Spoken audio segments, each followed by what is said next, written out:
as a way to kind of relax and get my mind off of things, I do read a lot. And one of the things I've been reading lately is science fiction. And I pulled out old analog magazines. This one's from September of 1977. It's got a 6 or 8 page short story, and it's pretty cool, called Griggs and the Einstein Fallacy. It opens up with a quote. It says, as Mussolini once said, a man of action can always find a philosopher to explain what he did.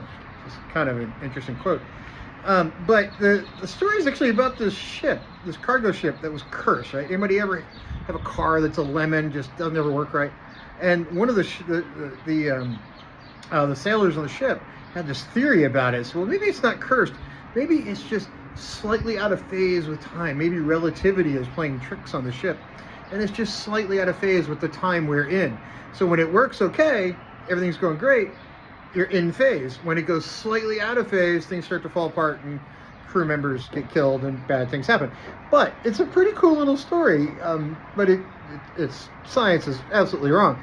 But it's pretty neat if you kind of suspend that disbelief. And the way they explain it is, well, the ship being slightly out of phase. And then towards the end, there's a part where, you know, the ship captain, they're about to have a big problem, things are not working right, and all of a sudden he just magically appears in a different part of the ship and everything gets fixed, right? So, you know, it had this sort of hand-wavy argument about, oh, look, if you're in phase with everything, life is great. If you're out of phase, everything's bad. And that's actually kind of true. You know, if you're in phase with life, that's awesome. If you're slightly offset or out of phase, whether that's in your personal life or your professional life, early, late, whatever, that's bad, right? So I think it was kind of an interesting little philosophical story that used science fiction as a way to kind of raise some questions about timing in life being very important. So everybody have a great day.